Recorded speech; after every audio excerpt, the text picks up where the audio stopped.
Taudiard, vice-président de la CACEM délégué au nautisme, bonjour. Bonjour. Alors Monsieur Taudiard, nous sommes aujourd'hui sur le site de Port-Coët dans le cadre de l'aménagement du site dit Port-Coët et nous avons assisté à une opération de nettoyage à mangrove, plus précisément d'enlèvement des gros déchets. Est-ce que vous pourriez nous en dire plus s'il vous plaît?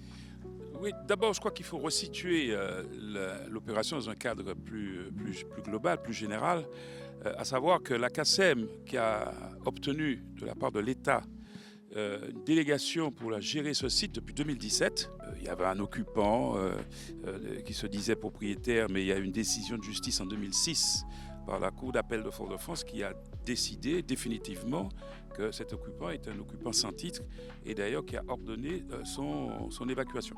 Donc la CACEM a depuis 2017 pris ses responsabilités pour, en lien étroit, j'allais dire, avec le maire du Lamentin, parce que c'est un site qui est cher au maire du Lamentin dans le cadre de sa stratégie de développement du nautisme avec Californie, avec Moncabri, etc., où il entend avoir sur le territoire du Lamentin donc des équipements de qualité. Et fort est de constater, quand en 2017 nous sommes arrivés, de constater que le site était dans un état, j'allais dire, déplorable, il faut le dire. Déplorable de par la qualité, l'état des infrastructures, des quais, des pontons, etc., qui était même dangereux pour les plaisanciers, ceux qui utilisaient le site. D'une part, la deuxième chose que nous avons constatée, c'était cette vraie agression de notre environnement, de la mangrove, et c'est l'objet de l'opération aujourd'hui, avec des pneus, des barres de fer, des métaux ferreux, des bateaux hors d'usage, qui étaient immergés aussi dans le site, dangereux pour la navigation.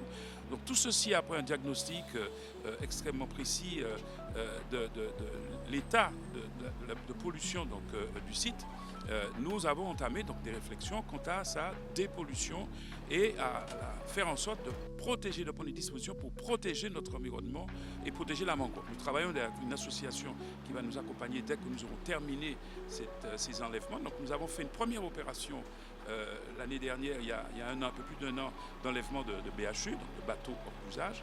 Là, aujourd'hui, nous avons mis l'accent sur les métaux ferreux et les gros pneus, des pneus qui sont dans la mangrove. C'est pourquoi je me dis que ceux qui géraient ce site ou qui occupaient ce site ont une responsabilité énorme vis-à-vis de l'environnement. C'est une vraie agression.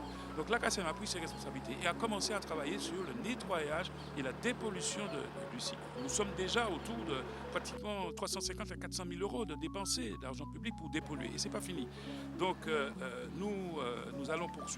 Parallèlement à cela, donc, nous travaillons à l'élaboration de vrais projets d'aménagement du site, de réfection des infrastructures. C'est ce que nous avons fait. Le projet a été validé. Globalement, c'est un projet autour de 13 millions d'euros. Et nous espérons donc, après ces étapes de dépollution, pouvoir commencer des travaux de modernisation et d'aménagement de ce site dans 2 ans environ, donc début 2026. Alors, nous n'allons pas étendre le nombre de places, nous allons conserver la population donc, en l'état, mais offrir un service de qualité avec des infrastructures modernes, sécures, et puis conformes, j'allais dire, à la réglementation donc, en la matière, et puis travailler vers la dénomination, la labellisation de port propre, c'est-à-dire traiter les eaux grises, les eaux noires, le ramassage des déchets, etc. Donc voilà ce que nous souhaitons faire, doter la ville de la Montagne, doter la CACEM d'un outil moderne, propre, et puis travailler à la préservation de notre environnement. Voilà ce que nous faisons donc aujourd'hui et que nous allons continuer pour d'ici 2026 pour les travaux.